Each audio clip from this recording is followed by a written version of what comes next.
Palhetas. Distribuição Sinapse. Admirável tremor do tempo.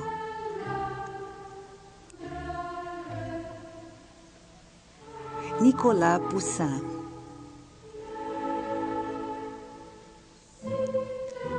As Quatro Estações. Museu do Louvre, Paris.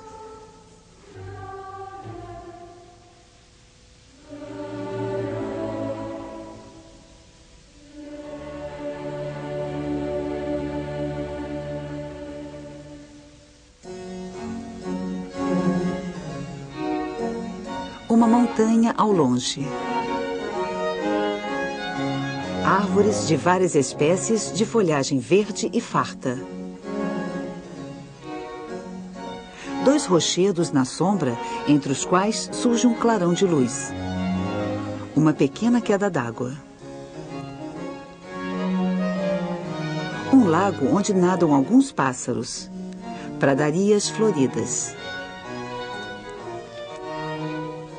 Sobre uma nuvem, um personagem de cabelos brancos. Um homem e uma mulher debaixo de uma árvore. Eles estão nus. A mulher mostra ao homem a fruta da árvore.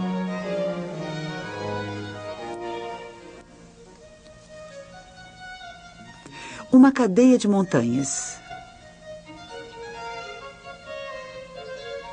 Fortificações separadas por uma estrada.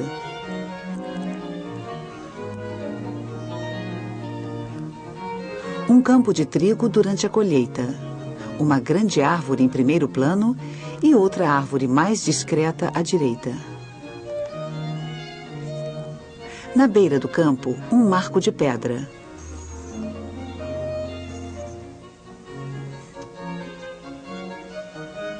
Uma atrelagem de 5 cavalos, conduzidos por um homem com um chicote, pisoteia o trigo. Um homem tocando gaita de fole. Outros cortam o trigo, reúnem os feixes ou matam a sede.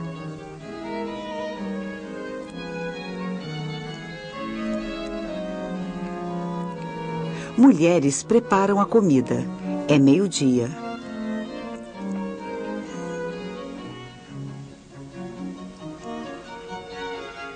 Frente a frente, no centro, um homem de turbante e uma mulher ajoelhada. Outro personagem, a uma certa distância, se inclina, apoiando-se em uma lança.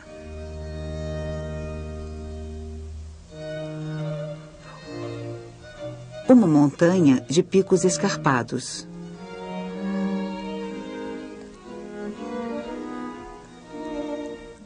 A seus pés, uma cidade. Outra cidade fortificada no alto de um penhasco.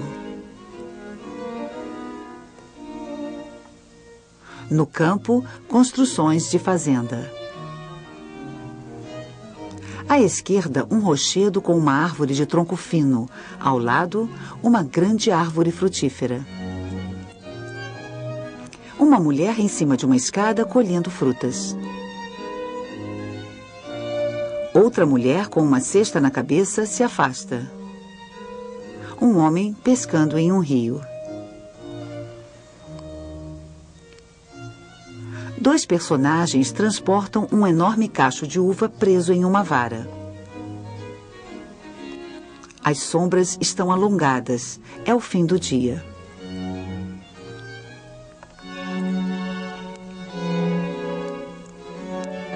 Uma montanha coberta pela chuva e a bruma. O sol, muito baixo, mal aparece. O céu é cortado por um raio.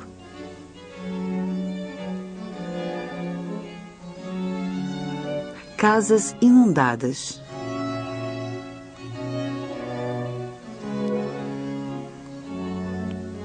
Um barco sem mastro. 2 rochedos enquadram a cena.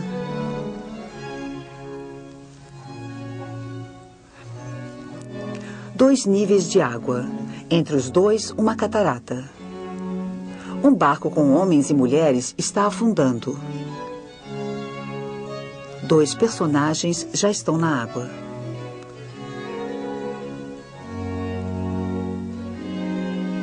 Outros nadam em direção aos rochedos. Um deles se agarra a uma tábua e o outro à crina de um cavalo. Em outro barco, um homem o empurra com uma vara. E uma mulher entrega uma criança a um homem pendurado no rochedo.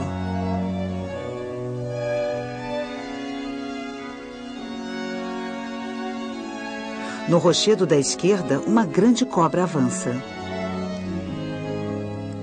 Esse quadro lembra algo de uma era esquecida e da mão de um velho, admirável tremor do tempo. Muitas vezes, os grandes gênios anunciaram seu fim através de sua obra. É a alma deles subindo aos céus. Chateaubriand. Esses 4 quadros têm o mesmo tamanho com alguns milímetros de diferença. 1,18 m por 1,60 m. Eles formam uma série conhecida como As 4 Estações. Encomendados pelo Duque de Richelieu, sobrinho neto do cardeal, eles foram pintados por Nicolas Poussin entre 1660 e 1664. A chegada das 4 estações em Paris no final de 1664 foi um acontecimento. Todos os peritos em pintura foram convocados. Um ano depois, o Duque perdeu seus quadros em uma partida de jogo de pela com o jovem rei Luís XIV. 25 telas, das quais 13 de Poussin, e entre elas as 4 estações, passaram a pertencer ao rei. Entraram para coleções nacionais na fundação do Museu do Louvre em 1793. Natural da Normandia, Poussin chegou em Roma em 1624, aos 30 anos de idade. Ele logo se tornou um pintor muito apreciado e, ao mesmo tempo, muito polêmico.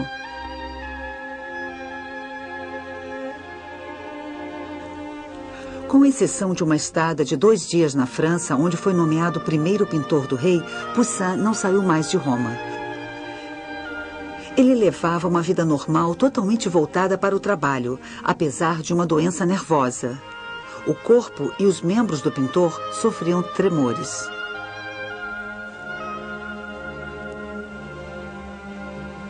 Nicolas Poussin havia se acostumado a acordar de manhã e fazer alguns exercícios de 1 ou 2 horas passeando pela cidade, quase sempre pelo Monte da Trindade, perto de sua casa. Ele se distraía com seus amigos em curiosos discursos eruditos.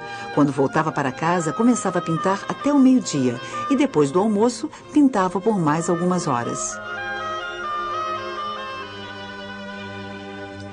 À noite, ele saía novamente e passeava a pé pela praça junto à colina. Ele falava muito de arte e com tanto conhecimento que não só os pintores, como os homens mais eruditos, vinham aprender com ele os grandes significados da pintura, sobre os quais ele discorria não para ensinar, mas pelo sabor do momento.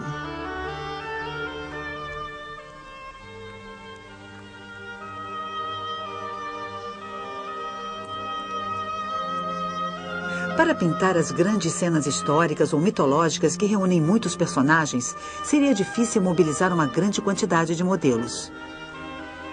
Os pintores das gerações anteriores, como Tiziano, Tintoretto ou El Greco, usavam manequins esculpidos. Muitos testemunhos contam que Poussin moldava em cera personagens de mais ou menos 20 centímetros de altura.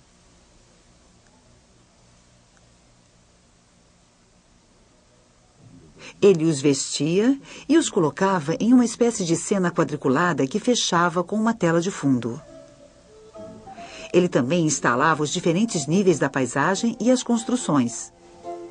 Assim, ele podia estudar a perspectiva, a posição dos personagens, seus movimentos e sua relação com o cenário.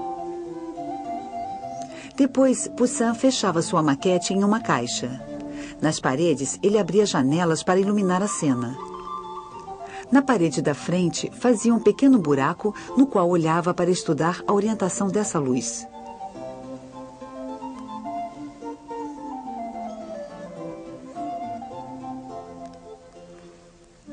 Assim, ele fazia uma série de esboços. Não restou nenhum desenho preparatório das 4 estações, mas os desenhos para uma tela de 1646, o batizado, podem dar uma ideia das pesquisas que o pintor fazia antes de executar seus quadros.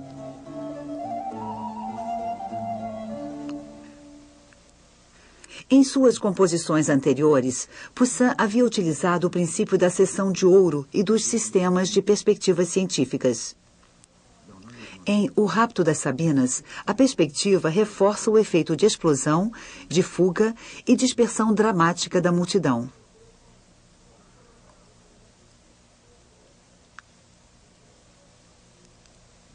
Em As Quatro Estações, as montanhas distantes servem de base para as perspectivas que dão grande profundidade à paisagem.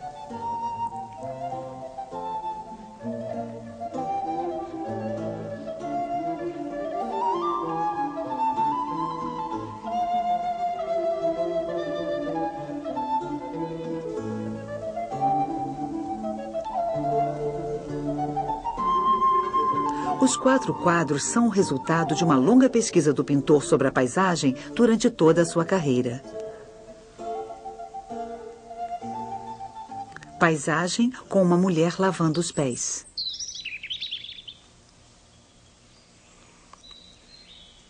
Paisagem com Orfeu e Eurídice.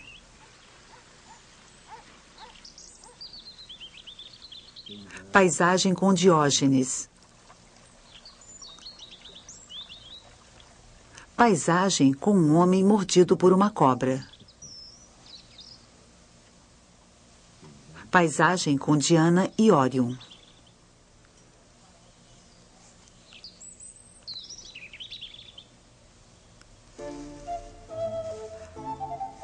As árvores são colocadas na imagem, criando uma relação harmoniosa das massas. Nuvens atenuam o vazio do céu e respondem plenamente às formas terrestres.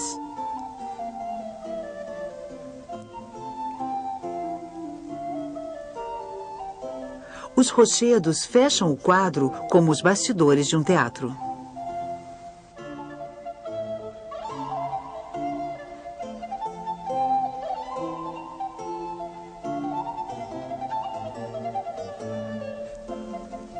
A paisagem é sempre cortada por planos sucessivos que se intercalam em profundidade.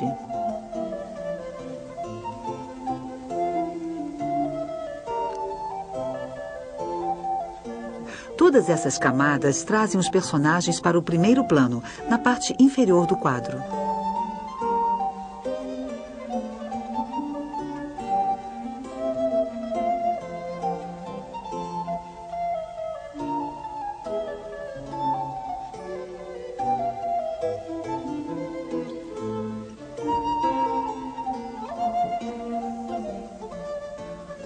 Os personagens das grandes composições, na maturidade do pintor, foram tratados como esculturas. Os traços eram bem marcados e respeitavam as leis da pintura que governam a expressão das emoções. Os gestos eram inspirados pela escola da antiguidade romana. Alguns personagens das 4 estações empregam o vigor expressivo de antigas composições, assim como gestos nobres ou heróicos. Mas a maioria era feita grosseiramente e muitas vezes apenas esboçada.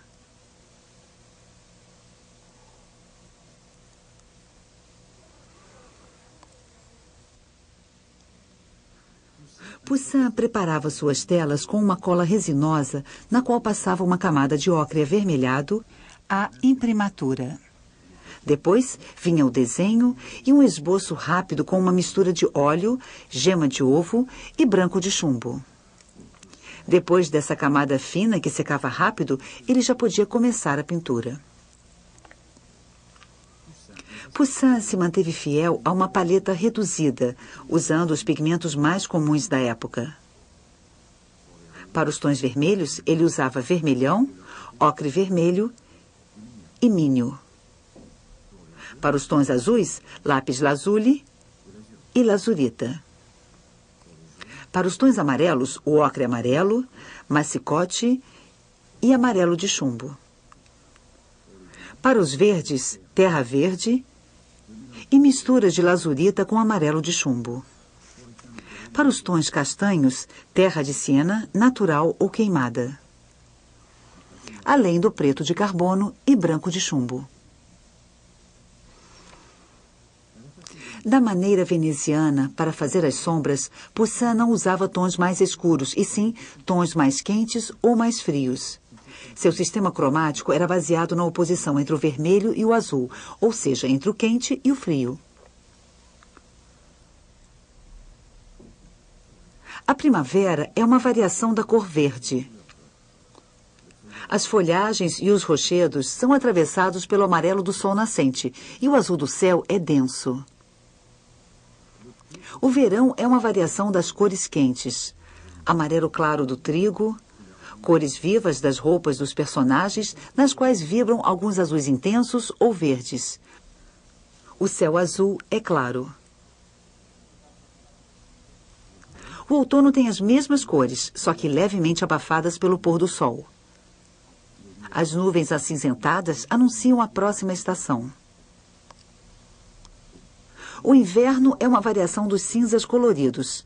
Cinzas quentes e frios cobrem toda a paisagem: céu, terra e água. As cores dos nadadores no primeiro plano vêm lembrar a oposição fundamental entre azul e vermelho.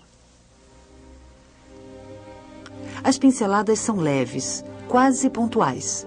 O conjunto causa o mesmo efeito de uma tapeçaria. Não deve ter sido um estilo proposital, pois com a idade, a doença nervosa de Poussin piorava. Com sua mão trêmula, o pintor não podia mais dar pinceladas mais generosas.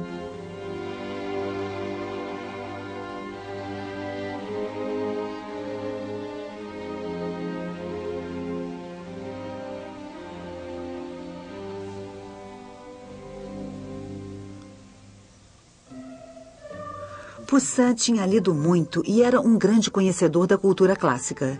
Ele se documentava sobre todos os temas que abordava. Assim, cada estação foi ilustrada por uma história. Com as pradarias floridas, as sombras frescas e cachoeiras, os pássaros e a luz suave, essa primeira paisagem é a do paraíso terrestre. O casal nu são Adão e Eva ao pé da árvore do conhecimento. Deus Todo-Poderoso está proferindo o proibido e acentua suas palavras com um gesto firme. Eva responde com outro gesto, mostrando a Adão o fruto proibido e se prepara para desobedecê-lo. O quadro ilustra o primeiro livro da Bíblia, o Gênesis, e Poussin retomou com muito mais simplicidade a imagem que Michelangelo havia pintado no teto da Capela Sistina.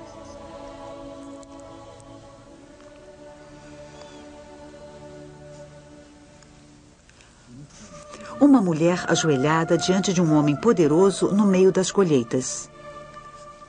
Todos os indícios mostram que se trata de um outro livro da Bíblia tirado do livro de Ruth.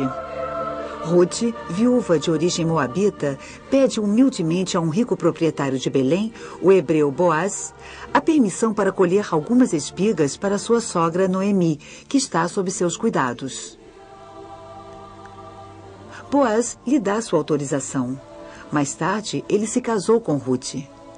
De seus filhos descenderão a raça de Davi, de onde um dia nascerá Cristo. Poussin acentua o lado solene da cena, isolando os personagens sob o olhar respeitoso de um intendente apoiando-se em uma lança. Dois homens carregando um cacho de uva gigantesco e algumas romãs parecem estar fugindo às pressas. Eles estão tensos, prontos para puxar a espada. Este também é outro episódio bíblico tirado do livro dos Números, que conta o êxodo dos hebreus pelo deserto. Moisés enviou homens para além das montanhas para explorar a terra de Canaã, onde bem mais tarde se instalaram os hebreus. Os emissários voltam carregados de frutos da terra fértil. O inverno não segue a lógica do gênero com paisagens de neve. Ele mostra um grande cataclismo. Cidades, montanhas, campos e homens estão submersos por chuvas torrenciais. Mais uma vez, Poussin escolheu um episódio bíblico, o dilúvio. Deus se arrepende de ter criado o homem e resolve eliminá-lo da superfície da terra. Só Noé foi agraciado pelo Senhor e permitiu que ele construísse uma arca onde se alojaria e receberia um casal de cada espécie animal da terra.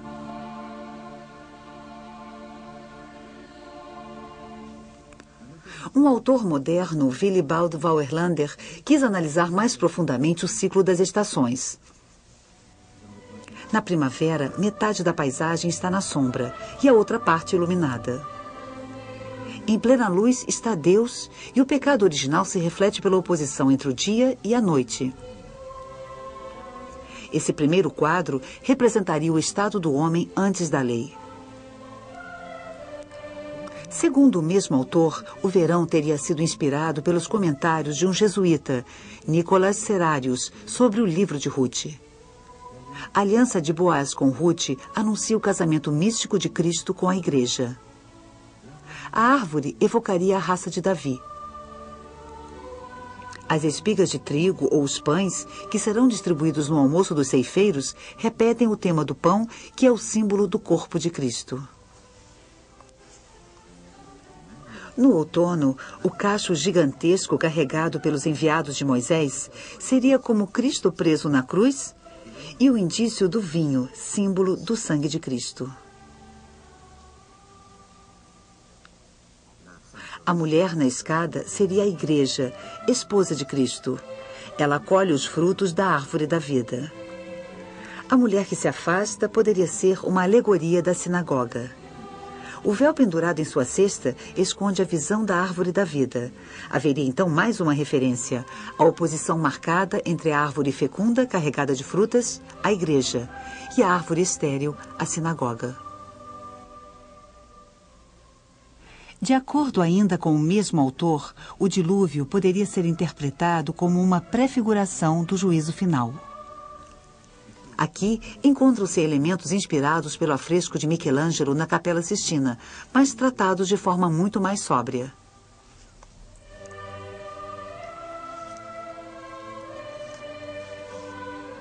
A arca de Noé, que flutua sobre as águas, anunciaria a nau da igreja triunfante. Os personagens em primeiro plano seriam os hereges que pensam ter encontrado a salvação. Assim, essa série de estações pode ser interpretada como uma história da redenção. Mas a história cristã não foi a única fonte de inspiração de Poussin. A primavera também é a aurora da humanidade. É o despertar do dia sob o signo de Apolo, o deus Sol, o fogo. O verão é a maturidade do homem, é a terra. É meio-dia, hora das colheitas, sob o signo da deusa Ceres. Na iconografia cristã, Ruth retoma os atributos dessa deusa grega. Amante de antiguidades na Roma do século XVII, alvo de grandes escavações arqueológicas, Poussin sempre buscou veracidade. Ele preconiza o conhecimento dos costumes, das armas e dos trajes. As roupas à moda antiga são dominantes.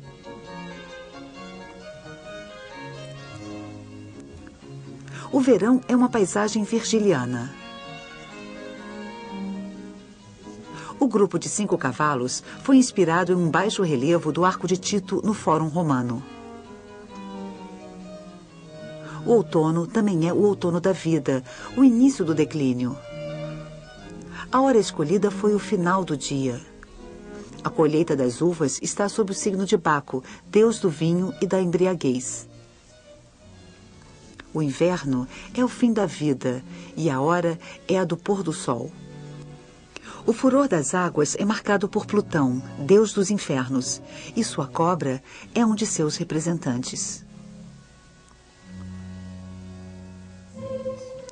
As 4 estações, as 4 partes do dia, as 4 fases da redenção, as 4 fases da vida, os 4 elementos.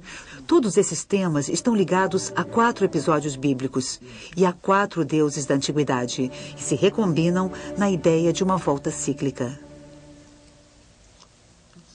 Poussin era adepto da teoria dos modos musicais e arquitetônicos que vinham da tradição grega de Pitágoras. Um tema devia ser dominado por um modo e em uma série era preciso alternar tempos fortes e fracos. Nas 4 estações, a primavera e o outono têm poucos personagens. E o verão e o inverno têm muito mais.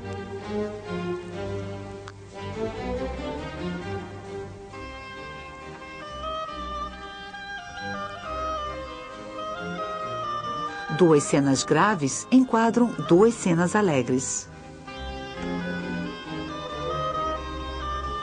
Essa forma de organizar uma série, modulando elementos do cenário, personagens, temas e símbolos, lembra a música.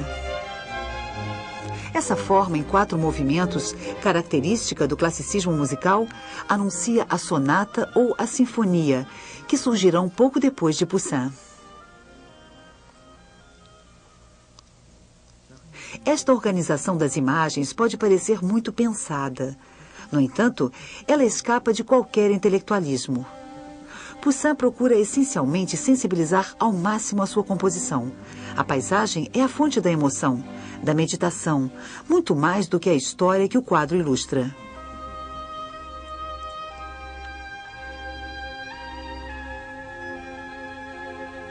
Os mesmos objetos que se transformam de um quadro para o outro se tornam símbolos da fertilidade ou da destruição, da permanência ou do desvanecimento, da renovação ou da morte.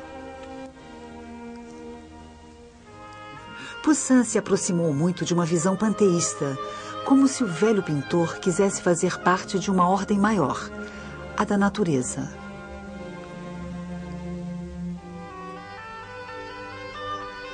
Ele retoma a ideia virgiliana, a analogia entre a história individual e a do mundo. Assim, a paisagem é elevada à categoria de pintura histórica. Se as 4 estações, paisagens testamentárias, contam ao mesmo tempo a história da natureza e da redenção do homem, elas também parecem resumir a obra e a vida do pintor. A primavera, paraíso verdejante com seus pomares carregados e suas pradarias, poderia lembrar a Normandia natal de Poussin. As 3 paisagens seguintes seriam inspiradas pelo campo romano, com seus verões esplêndidos, outonos pesados e invernos chuvosos. Na margem da última tela está a cobra, uma espécie de animal fetiche que Poussin mostra em vários desenhos e quadros. Talvez em referência a um episódio biográfico desconhecido, a cobra fascinante aparece como símbolo de ameaça, de terror e morte. Mas também como sinal de renovação de um ciclo. Não foi a cobra que, escondida entre a folhagem da primavera, aconselhou Eva a experimentar o fruto proibido para que tudo recomeçasse? A cobra é a última assinatura de Poussin. Zigue-zague que lembra o raio divino que rasga o céu. A cobra também é uma prefiguração desse tremor nervoso que tomou conta do corpo e da mão do pintor.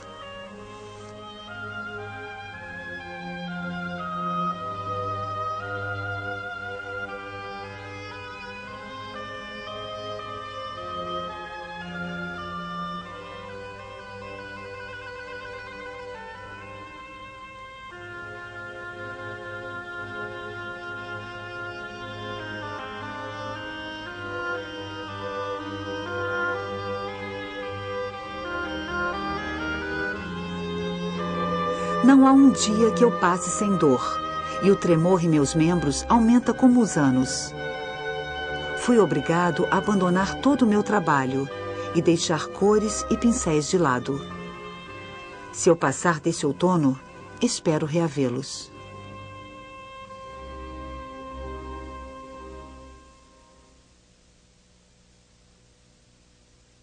Versão brasileira Audio News.